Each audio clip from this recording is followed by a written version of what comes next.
Hi, everyone, and welcome to the first ever podcast episode of Pop and Purpose, a production through the Design and Merchandising magazine here at Drexel University. I'm your host, Hannah Adele, a current senior in the fashion industry merchandising program, and I'm so excited to be doing this. It's been kind of a bucket list item to start a podcast, there's just no better way to start it than to have Kimberly McGlonn as our first guest. She's an author, professor, speaker, entrepreneur, small business owner. The list goes on. She was also named 2 times back to back in a year, one of Philadelphia's 150 most influential people. So it's nothing but a privilege to be sitting with Dr. Kimberly McGlonn. Hey, yeah, Hey. I barely made the list. It was like a long list, and I'm like, oh, where? Oh, okay. Is that how it works? There's like a tier, like there's number one, and then... Yeah, it's ranked. Oh. It's ranked. And actually, I did more the last year, and my ranking fell, and I was like, this is so whatever. Oh, So I'm next year. We going up. Yeah, all the way up. Yeah, all the way up. You're like number one, I think, in everyone's life.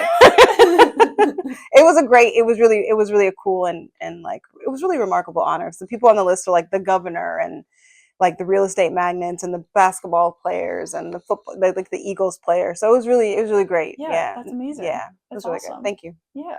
Well, how are you doing today? Today's great. Today is my campus day. It's like my main campus day. And so in the symphony of things, it is my life. Teaching at Drexel is something that I continue to find a lot of joy in. The things that we talk about in my courses are always really complicated and nuanced, the state of the fashion industry and the implications of it on the state of the world and the future. And yet somehow I think we're always finding time for like meaningful connection and some laughter and some vulnerability. So today's the day I'm here, and I'm really happy to be here. Yeah, I think I can vouch for that too. Being in one of your classes, like you just step in and you're in that class and you're just like, oh, okay, let's learn, let's be mindful, let's have fun. You bring amazing energy. I love doing it. I've been teaching was like my first major career. I started as a high school English teacher, and then that career led me into like thinking about the world differently, and that exploration led me to fashion. So my tracking, even to get here, is so unusual. My PhD is in design, but I never went to fashion school, and I never even got an MBA. So it's really interesting to have now a portfolio career that captures all of these interests that isn't rooted in just like in a traditional pathway. And I think one of the things that I hope people get from that is that there isn't a such thing as traditional pathway. There's just like following your curiosities and committing to it and making the whole thing, just trying to make it artful. Yeah. Mm-hmm. Wait, wow. So that's interesting. So you have the small business Grand Boulevard, but you don't have a degree in business or anything of that such? No, and then I launched the second one, Black Ivy Thrift, right? Yeah. So it's so interesting to even think about business from like, this is business and brand building based in manufacturing, and this is business and brand building based on thrift and vintage, which are very different ways of approaching a story of fashion. Yeah. And neither of them are informed by a real formal understanding. And there were some consequences of that, like that's the thing we don't talk about. Yeah. It took me a long time as someone who was an English major originally to even just learn the laws of economics, which is like they are in our current global economy. They're at the heart of how and why people make decisions and how and why businesses think about what is most important. And I think for me, I was so mission driven that it took me a long time to just figure out like, okay, how do we come into some balance, and is balance even achievable in ways that also show a sense of like integrity? And I think that that's still a question that we're all going to be trying to figure out how to answer in the next 50 years. Yeah. Did you find balance by approaching business hands-on, or did you take classes of any sort, like little certifications along the way, or did you just dive right into it and whatever came at you just kind of took on? Yeah. Well, I talk about this in my book, but I saw a problem. Like I examined, where did I see something that felt like it could not be ignored. And for me, that was thinking about people who've come home from prison, really broadly, the deeply impoverished, and the ways in which an incarceration like really change you to being impoverished. And then I saw that intersecting with the need to think differently about the future of the planet, like just moving towards more responsibility. And the first class and only class I actually took in business and in fashion was at a local institute. And I took the capstone class, which is very unusual. Like, it was a 2-year program, and I petitioned the executive director if she would let me take the last class, because I wanted to see, when it was all said and done, what was I actually potentially walking into. Yeah. And that gave me enough of like a wherewithal of the architecture of the business of fashion for me to feel like I'm just going to start where I am. Yeah. Yeah. That's all you can do.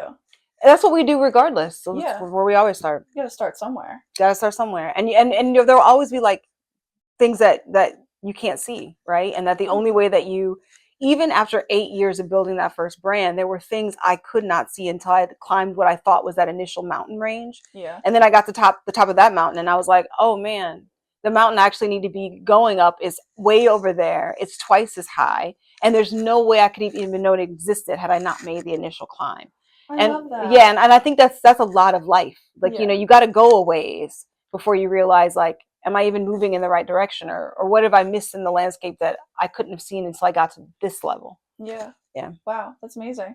That professor must look back and see your name on the 150 most influential, like, oh wow, good thing we let her into the class. I don't know. I'll have to reach out to her and ask her. Oh, yeah. Now we're like colleagues. Oh, that's awesome. That's so interesting. It's really, and she's still teaching. And yeah, it's just very interesting. Yeah. So you did mention that you have a book release and a tour coming up. Can you tell us about that and where it's headed, where you want it to go? Yeah. How you got there? I was thinking about, even this moment, about Toni Morrison, who actually didn't publish her first book until she was 39. So for people who know her work, and she, won the Nobel Peace Prize in Literature, which captures like the significance of your full body of work. She didn't write her first. She didn't even start until she was almost 40. And one of the things I think in thinking about her is she said that we should write the books that we always wanted to read. And sometimes that means you're writing a book that doesn't exist, right? And so for me, this first book, Build It Boldly, How Daring Leaders Can Gain Influence and Create Impact, it is mostly a tactical guide to what it means to be a CEO and what I learned about pursuing that with some sense of justice. So like, how do you do ethical storytelling? How do you approach PR? How do you think about marketing and fundraising when you don't come from, deep pools of private capital, which is where most entrepreneurs begin. So 70% of the book is just like, you want to start a brand. You are thinking about, excuse me, you're thinking about the future. You're thinking about a crisis right now. How do you do that? Like, what are the real things you need to understand? What's the language of money? What are the codes you need to crack? It's just like, here it is. No, you're not going to get this in an MBA program, because MBA programs, they seek to protect what already is versus to create something new. So that's a major part of the book. And then the first half, or the first third, I suppose, is just like, why did I and how did I develop that compass? And that's just a very, very personal, vulnerable story of the complexities of my childhood. And I think it's a call to like all of us to just kind of sit with the multiplicities of who we are and where we come from. None of us are one thing alone. But if we think about ourselves with some tenderness, it does, I think, help us figure out how we can and where we should show up. So that's the nature of like the arc of the story. Yeah, no, that's incredible. That's amazing.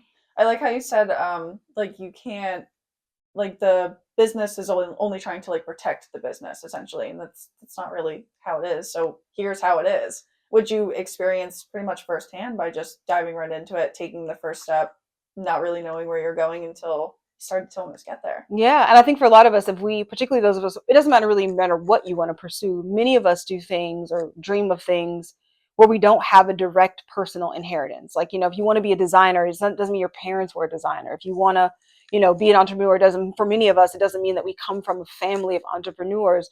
We're doing it alone. And I think that the hope for this book is that it calls people into thinking about the journey of curating a life that really is aligned to offering something that defends the light, that defends what is good and true and fair and kind. And the biggest ambition is that we convert more entrepreneurs to think about the function of business in that way, versus a model that says, like winning, succeeding means becoming incredibly wealthy and ignoring the harm that you do. Like the goal is to challenge that. Yeah. Yeah. Now, along your path of finding success, maybe feeling like you've been doing it alone, what has been maybe your source of inspiration or source of grounding in a sense? Like, what's something that you go to or you use on the daily that kind of helps you get through some of these thoughts, actions, plans, Times. times for These sure. times. Yes. It's a lot of these. It's been for a long time a lot of spiritual philosophy. In my teaching practice in high school, I taught a course in world literature, so I spent a lot of time as a teacher being a student of Buddhism, of Islam, of Judaism, of Christianity, and recognizing for me where there is at the heart of all of that something that speaks to our spirits and our souls. And I've come into a practice of really trying to spend every day in some moment of reflection on that and figuring out how I'm using my life to serve the common good and really efforting to surrender my talents in service of that. And so for me, spiritual philosophy is a major part of where I start. And as an English major, I'm always annotating what I'm reading. Yeah. That spiritual philosophy is run the world. Sometimes as contemporary philosophers, Eckhart Tolle, writers like bell hooks, a lot of philosophies from the Old Testament and the New Testament. They're really helpful in like character development for me. So that's one major source of inspiration. And the second one is when the weather is like nice. I mean, like warmer than 50. Absolutely. At the absolute lowest. 50 or higher. I mean, minimum. Fine. Yeah, I can manage it. Yeah. No, 50 or lower. I'm inside. You won't see me. Like, I'm not doing anything. You can't reach me. You can't reach me if it's 50 degrees or colder. Yeah, but once it hits that place, then I've really come to like be a real adventurer of natural places in the city, adjacent to the city. So I've discovered a lot of like private parks and public private spaces that I just go and just kind of reflect on the smallness of myself and the largest and the wonder of the natural world. So do you ever just like when like the sun peeks through a cloud and like say I'm like walking from the train station because I commute here, I'll just stop and I'll just stare at the sun and just take a second, and like people might bump into me because I just stop dramatically as soon as I feel the sunlight, and I just soak it in, and I'm just like, everything's fine. I think that's a beautiful indulgence. I like to keep my eyes open, but I do like to smell the roses. So like literally, like I do like to pay attention to just like the diversity of botany and just, the miracle of it all, of all of the diversity of botany is, it does, I don't know, it encourages me. Yeah, absolutely. Oh, that's amazing. Okay, so what initially sparked your interest in writing a book? What drew you to feeling this need to write a book? Because anyone can do a million different things. Right. What led you to that? I mean, obviously, maybe English and philosophy had something to do with it, but someone asked me. Oh. A woman who's like a mentor of the journey of being an entrepreneur. She was just like, Kimberly, I think it's time. I think it's time for you to write a book. And I was like, I surrendered to that, and I was just like, okay. And I decided I wanted to kind of get into it, and I think writing a book is a nice way of like capturing a moment, which frees up space for a new one to begin. Yeah. And this does feel like a new chapter. It feels like this book has like closed up one way of identifying and opened up a new directional push for how I'll show up in the world. Yeah. And so, it's not the first book I've written. I wrote a novel that no one's ever read. Okay. Oh my gosh. Yeah, I wrote a novel. So one day I might publish this novel. Yes. It's like prose and poetry. Poetry is actually my first art, and then everything else came after poetry. And so there's a mix of that. And so there's that. But then I wrote my dissertation, and now this is the largest like other project that I've seen through to like, hey world. Yeah. Yeah, because it's on Amazon, right? It's on Amazon and Barnes and Noble and Goodreads, and it's like it's interesting. We're about to break into we launched on Friday. We're about to break into like the top 10 in several categories in 3 days. That's It's incredible. like sustainable business, design, fashion, and textiles. We're creeping up. I was about to say you're Yeah, climbing, we're climbing the climbing. ladder. Yeah, Yeah, yeah, that's yeah, amazing. That's yeah. amazing. It's really great. Yeah, Congratulations. thank you. Wow. It's been really, I think, one of the most remarkable things for me about it, which started with Grant Boulevard Mm-hmm. as a project, is that they were both always designed to create a diverse coalition of people. So I love the idea of walking into a room and everyone feels like who they are will be honored. And that's what I think this project is continuing to manifest, is that there are a lot of beautiful people who have completely different, in terms of like a quick scan appearance. And at the heart of it, they Mm-hmm. all want to figure out how to build something beautiful with their lives and how to leverage their talents and develop their talents to leave a legacy of like positive contribution. And that's cool. It's really amazing where it's like, oh, there's, I see everybody, and that's my community. Yeah. And so it's been really, I don't know, it's just been great. Yeah, that's amazing. Mm-hmm. Now, didn't you just have your first tour date? Was it on Monday? It was on Monday. We Yeah. launched in partnership with the Philadelphia Citizen, which is one of the larger media outlets here in the city. And we sold out of books that day. So I was like, That's incredible. we'll see. I think we can sell like, I don't know, 75 books. And I was like, we'll just shoot for it. Yeah. And they sold out, and it was remarkable. There were like politicians and folks from the visual artists and choreographers and lawyers and queer folk and Muslim folk and Jewish folk and people who came over from Jersey, who were all gathered to talk about, what does it mean Mm-hmm. to really live an intentional life, and what are the disciplines that requires, and the sacrifices that requires, and whose legacies can we look to see people who did that really admirably. And that's the things that we talked about on Monday night. And so yeah, I'm going to drop some pictures in the next couple of days and some video from that event. So for people who are interested in like just seeing who was in that room and what does it look like to even have a room that's really diversely kind of cultivated and curated, they'll get a chance to see it. Yeah, no, that's amazing. I wonder if this will be a book that us students here at Drexel will have to read at some point or another in the best way. Like, I wonder if they'll bring it in and say like, hey, maybe we should take a look at this. And I hope so. Yeah, I hope so. Cool. Yeah, we're gonna do. Drexel has been such a beautiful champion, I think, of the way I think about how we move forward, how we navigate the now. There's a launch event that's happening here in a little bit, yeah. And then after that, we'll see what happens. I would love to continue to talk and teach about how do we rebuild from what feels like really barren landscape.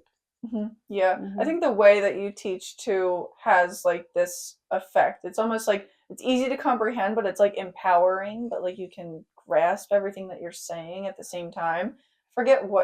Ironically, I forget what class we had together. Yeah. I don't remember what one. Well, you're a senior now, so I'll forgive you. It was a long time ago. Year. Yeah, a while ago. But I just remember the whole, like, each class I would come in and I would leave like, all right, like this is great. It's possible. Yes, yeah, exactly. Yeah. It's possible. Yeah. I remember thinking. Yeah, because sometimes I do sometimes feel badly because so much of what I have to do or what I feel obligated to do is to pull a veil back on things that we've been conditioned as consumers not to see. And once you do that, it can, I think about those freshmen and those sophomores in particular and how it could be demoralizing when they're walking into this industry, oftentimes with a lot of enthusiasm and joy around clothing and garments and stories and movement and textiles. And then you look at it from behind all that and you're like, this is really pretty ratchet. And then it becomes like, how do you look at the truth and be sober in the face of the truth and not be defeated? And so I'm glad that was your experience. I hope that that's an experience that every one of the students in my class here at Drexel classes here at Drexel have, because we have to have that balance of like, this is reality, and yet this is what still is possible. And nothing is possible if we can't even be in what is, right? There is no future if we can't be with what is. Yeah. So. Yeah. I like that you bring that up because it is a little bit daunting. I feel like coming in here from a high school, I was just like, I love clothing. I love fashion. I don't know what I want to do with that yet, but I know it's definitely something in there. And then we started learning about like sustainability and all of those impacts, and it just feel like as time went on, the less hopeful I started to feel. But then it's like you are like, oh, okay, it's possible. Like we can make a change. And then it's like, oh, but how much of this is in our control? And I feel like I've lost that, like, I don't want to say passion because Yeah. it's still a passion, Yeah. but now it's like in the back of my head is like everything that I've learned here is Yeah. like just it's a lot to take in and move forward with that undefeated mindset. I Yeah, guess. no, that makes sense. I watched recently a documentary on YouTube. It's free, so everyone can watch it, and everyone should watch it. Mhm. It's called King in the Wilderness, and it's about Dr. King, and it's really about the last year of his life, where we have a story where he's like a mythological figure who was just always so passionate and assertive and clear, when really privately he was super depressed. Oh, wow. Privately, they wanted to get him psychiatric help, and they couldn't get him the mental health support that he needed and that he deserved, Mhm. because there was such a campaign to render the work that he was doing as useless and to silence it. And eventually, that happens, right? In April of 1968, after he starts to advocate against the war in Vietnam and fight for poor people's rights, he's assassinated in Memphis. But that up until the day before he was assassinated, he was emotionally burdened in ways that all of us are benefiting from. The fact that he kept marching on, but that none of us could see. Mhm. But the people close to him were really concerned about. And I think that the truth of the matter is that the work that has to be done it is daunting. Yeah. There's no way of reducing that. Mhm. But to deny the fact that it has to be done, and to avoid our own sense of responsibility, makes us complicit in continuing the harm. So, in a lot of ways, I think we want to look at things as like a spectrum of like, ooh, it's all kind of gray. And the more I'm in the work, the more I realize, no, it's kind of binary. It's kind of black and white. Either we are fighting within all of our systems to improve them, or we are participating and upholding them. Yeah. And that is a very moral and personal decision that we all have to make. But the light will exist as long as we are it. And that's personal. And if we want there to be light, then it's not going to radiate from anywhere more important than the way it pushes away from us. And I think that is what makes me not lose my sense of optimism, and why I guard it so much, is because I really very much so want that to be the major legacy of my life, is that I was very loyal to the light. And I hope that when people come to Drexel and you work through classes here, that's a major takeaway of your experience, is that yes, it is complicated, but it ain't over. Yeah. 100%. Speaking of like mental health and protecting kind of your own light, is there something that you do almost like routine-ish? Like how do you take care of your own mental health? How do you protect your own light and keep that flame lit in a sense? I try to sleep no less than 7 hours a night. That is, the sleeping for me is a sacred thing, and I hope you see it in my great skin. Yeah, I was about to say, you definitely get your beauty sleeping. I don't drink enough water. There's that. But I do also two things. I'm kind of particular about my inputs. So while I am aware from a very far away of what has happened in human history, and I'm paying attention from an occasional in and out basis of what's currently going on, I'm not on my phone all day checking in on headlines. I don't move like that. And that's what I mean when I say protect my inputs. Yeah. I'm very, while I'm on Instagram, social media, as like a producer, I'm not necessarily a voyeur. And that's another way that I protect my inputs, because sometimes they just create negative feelings of like, am I doing enough? Did I do enough? Where did I move fast enough? What am I missing? All of these feelings of just like generalized inadequacy. Yeah. So I got to watch that. And then I also have an amazing support system. I am very, very fiercely cared for by all kinds of people. And I think that the idea of like being in close community with people who are rooting for you, with people who want to see you win, with people who want to see you be well, it also means kind of like being mindful about who you even like get really close to you. And then that just honoring those like really meaningful, intimate relationships. Yeah, 100%. Yeah. Yeah, I like how you said that you're on social media as like a producer in a sense, because I don't like social media, to be honest. I don't either. I don't like to put myself on there, which is so ironic that I'm right. doing this, because I'm like, the more it started to come up, I was like, wait, my face is going to be Right. on a screen somewhere? Right. Like, I don't know how I feel about that.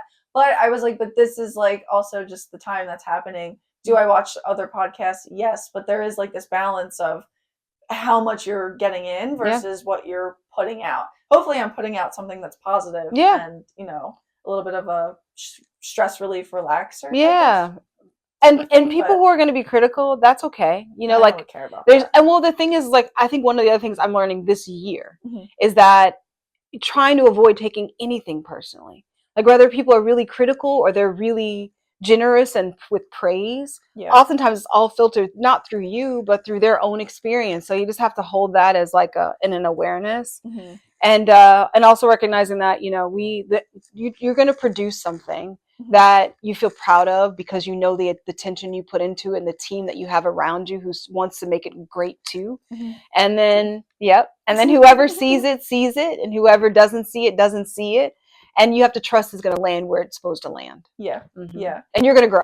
Oh, I hope so. I hope so. That's always the goal. It's just to grow every day, whether it's, you know, just not, you know, anywhere else, just only up. Only up. Sometimes you got to fall down though to get to. That is true. There have been times in my life where I fell, like a state of despair, which is a very particular word. Like despair is to the point where you're like, I can't see the way forward, and I don't know that I want to see the way forward. Yeah. And after I worked through that, through the discipline and the meditation and the silent retreats and the spiritual philosophy and the tears and the therapy, I actually didn't bounce back to where I was. I actually bounced beyond where I was, because in that learning, what ends up happening, I think, is that it just reinforces your own personal sturdiness. So there's wins even in the loss. There's the win and the loss is, can you see the win? Are you looking for the win? If you aren't, then you won't find it. Have you ever read the book, The Four Agreements? That's where I got that. Don't take anything personal. Yes, I was about to say, because I live by that. I read that book. I think I was in like high school. Oh, wow. I was in high school. My uncle gave it to me. Okay. And you read it? Yeah, I did. Yeah. Because I needed to. Okay. And he knew I needed to. Okay. So he gifted it to me, and then I read it again when I was in college. And for some reason, when I was in college, don't take anything personally. It just stuck. And I was like, it's just something. It's something I live by too. So I was like, oh. I just read it for the first time. I've heard about it for years. It's amazing. It was solid. I read it like maybe 2 months ago. It's a very new read for me. Oh, wow. Yeah. No, it's literally like my own Bible. Like, I like highlight it and like reflect back to it sometimes. Yeah, that's great. It's really all you need. That's great. I actually recommend that everyone reads The Four Agreements. The Four Agreements by Miguel. I don't remember that. It's Miguel something. Starts with an R. Yeah. You can find it. It's everywhere. Yeah. It's a quick little book. It is. It's an easy read, which is helpful. Very helpful. How do you overcome creative blocks or challenges? You know, maybe you're not in despair, but you know, something's just blocking. It's not working. It's like it's sometimes when the wall arrives, you just have to sit down next to it for a while. Lean on it. You have to lean on it and just let it be what it is. And then I look to where I often find inspiration, the art museum. Philadelphia has so many great art museums. Art museums are oftentimes places where I think about the possibilities. And I also think about the pieces where I'm like, that is so basic. I could do that. And that makes me think like I could do something. And that sometimes like is a starter. Documentaries oftentimes inspire me. So I think it's like watching, observing, spending time with other people's art. Oftentimes it creates windows for me as to where I want to go. And sometimes I do think along the way, you just have to rest. You know, you just have to rest. Great book is Big Magic by Elizabeth Gilbert. It was really, really helpful in helping me to understand having relationships with like the muses and when to pay attention to them and when to let them go and why they come and why they leave. Oh, wow. And that it was from a perspective of like, how do you stay in a healthy relationship with being a creative? I really found Big Magic really helpful. Yeah. I usually go for just a simple walk. That's helpful. It's just all I do. Like whether it's just going for a walk and it's like I just need to physically step away from something, or sometimes you're just, you know, you're just walking and it hits you. It's just like you see the random orange leaf on the tree and you're like, oh, that's all I needed to see, and it just like everything will sort of filter out. What is something that people might not immediately know about you or your journey that is something that you would love to share? I think that two things. I think that um, probably I imagine this goes back to this is a clear violation of the third agreement, which is Mhm. assumptions. Don't make Don't make assumptions. Don't make assumptions. assumptions. Yeah. So I'm gonna openly violate the third agreement.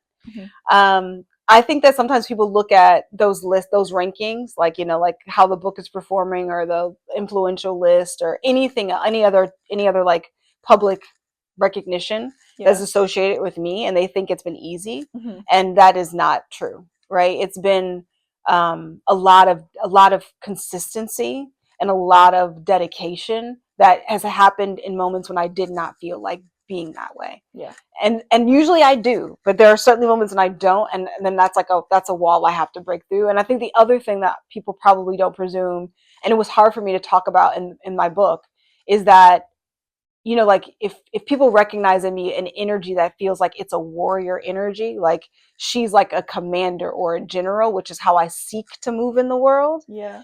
Excellent commanders and generals, they only become that often because they're strategic, but Yeah. also because they've gone through battles. And the battles of like the nature of my childhood, it taught me a lot, and it made me much more compassionate person. Mhm. But I think that that's something that people oftentimes do. We can't see the battles that any of us have fought, the battles that we are currently fighting. Yeah. And I think that the way in which I try to figure that out in this book project is really interesting in understanding who I am. Yeah. Yeah. Yeah. That's incredible. Mm-hmm. Okay. Um, this is kind of just a little bit of a fun wrap up, a little bit about you, more on a casual note. Do you have any favorite podcasts that you've been hooked on recently? Like, Oh what do you listen gosh, to? Whether it's podcasts, even music.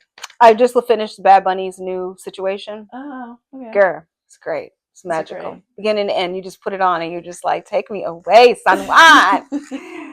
Yeah, Vieques is amazing. So I'm really feeling Bad Bunny. I love the protest nature, and like even the way he pays attention, honors like the traditional San Juan people who are aging, who are really old now, and what they will recognize in Mhm. his music. It's so respectful. I find it to be a music that is like liberatory and so super respectful. So Bad Bunny's new project is like, I have a lot of respect for that. What else am I listening to? Abracadabra by Lady Gaga. Nah, I'm not on that. I can't stop listening to it. You should. Really? It's I'm so not a good. Lady Gaga fan. Sorry. Sorry, not sorry, actually. I'm so Um, sorry, Lady Gaga. well, I know someone who worked for her, and she didn't have nice things to say. Really? All No, right, don't ruin her. Don't. I'm not. I'm not. I don't want. I'm not ruining her. I'm just also not gonna listen. Fair. Sorry. Yeah. So No, fair. not Lady Gaga.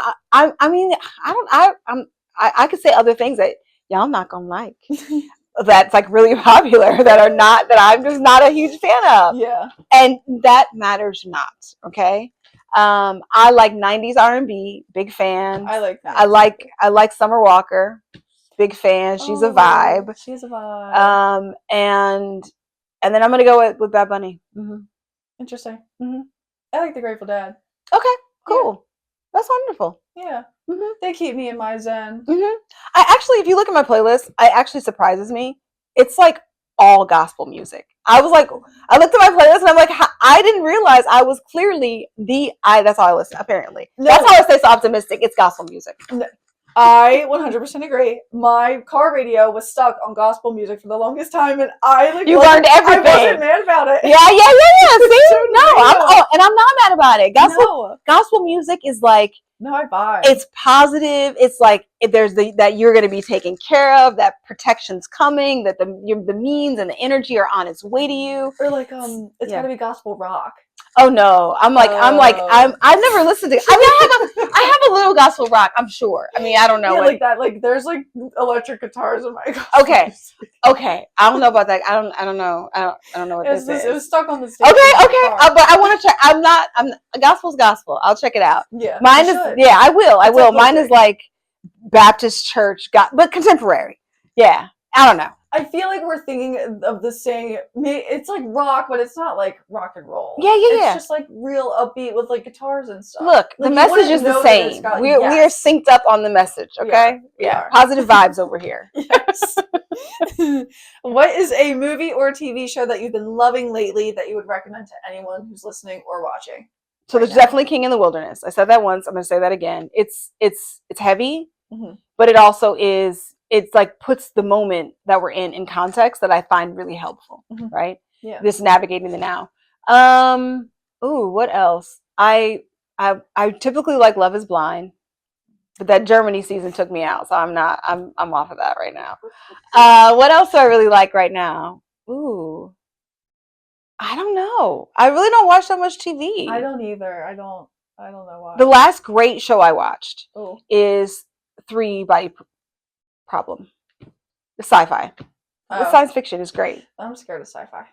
It is low-key scary, but it's also like it was like well casted. Like the plot was great, the writing was great, all of those things, the storyline, it was just great. Yeah. Three Body Problem, sci-fi. For those of you who love sci-fi.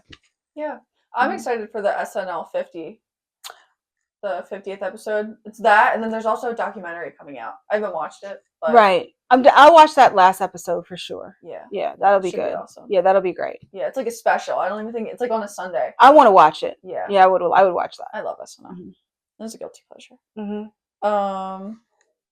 Oh, what is your guilty pleasure? Oh gosh, guilty pleasure. Okay. I love asking this question. This is really ridiculous. I was recently at the Manhattan Vintage Show. Oh. So one of my guilty pleasures is vintage shopping.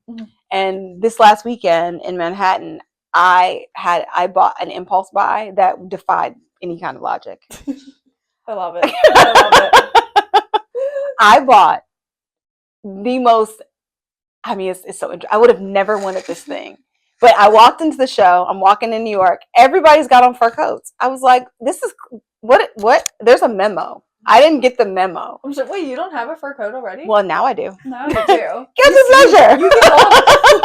You give off like fur coat vibe though. Now I do. It's like, it's white. It's vintage. White, mink, like ankle length. Girl, I put it on and the people in the room were like, oh. And I was like, I'm giving in to the all of others. I'm so jealous.